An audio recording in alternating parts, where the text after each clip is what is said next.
Civilization or Barbarism, an Authentic Anthropology by Dr. Cheikh and Diop.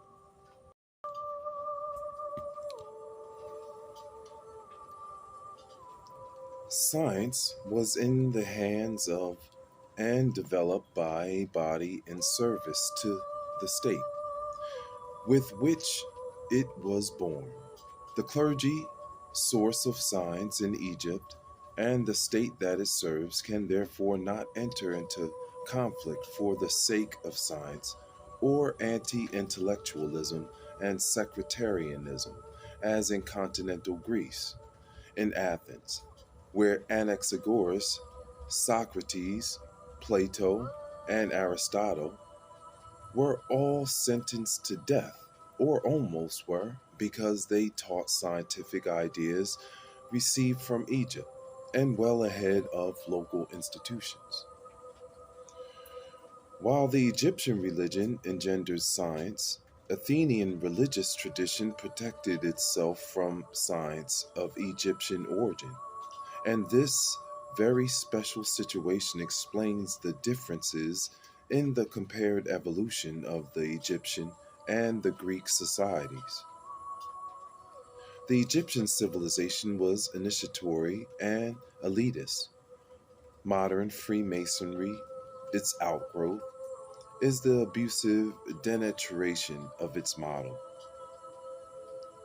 In the temple, the cult included three services: morning, noon, and evening, together with processions, prayers, chants, and music to the glory of the god, who at times came to dwell in his place. The statue in the sanctuary, the Holy of Holies, who received as offerings meals placed on the altar, which he consumed spiritually. These meals were then shared among the members of the clergy.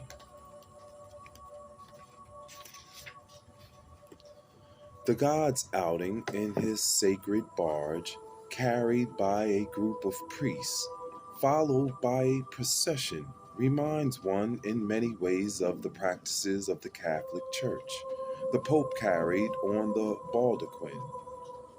Everything, including the use of the font and the spraying of incense for the purpose of chasing away the evil spirits, is identical.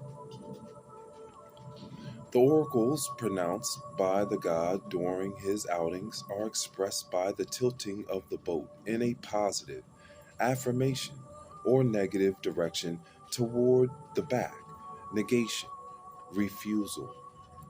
These movements are imposed on the carriers by a sudden and mysterious increase in weight that becomes unbearable. Such a superstition has survived in Senegal, where the dead person who is being transported to the cemetery on a stretcher is said to be endowed with the same power, not to pronounce any oracle, but to express a last wish, generally a refusal of something.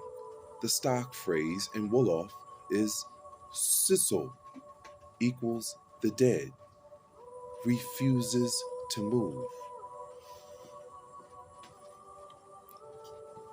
It would be interesting to renew the courageous experiment of Alain René, not for the purpose of criticism or denigration, but to better illustrate the Egyptian roots of the revealed religions, particularly of Christianity.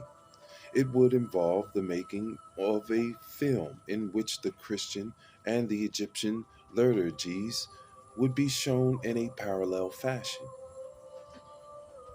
In 1972, the Israeli archaeologists discovered in Jerusalem texts of the Roman epic describing the person of Christ in a very precise manner. These manuscripts have, as it were, an explosive character because their content differs from several of the versions of Jesus' life as told in the New Testament. In order to avoid colliding with the Catholic Church's susceptibilities, the Israelis kept these discoveries secret and invited the Vatican to send a specialist to examine them. This was done, and since then, by shared agreement, secrecy has been maintained about these exceptional discoveries. Moreover, Christ, in his youth, took a trip to Egypt, where he was initiated into the mysteries. The Orphic myths, Thrace, told how Dionysus, cut to pieces by the Titans, the incarnations of evil, was brought back to life by his father Zeus. Those who propagated these myths were promising bliss in the life to come to all who would follow the physical and moral asceticism that was recommended to all men, whose death would separate the soul from the impure carnal element. We'll pause right here and continue back. Civilization or barbarism? I'm Uriel. Hi, Sarah.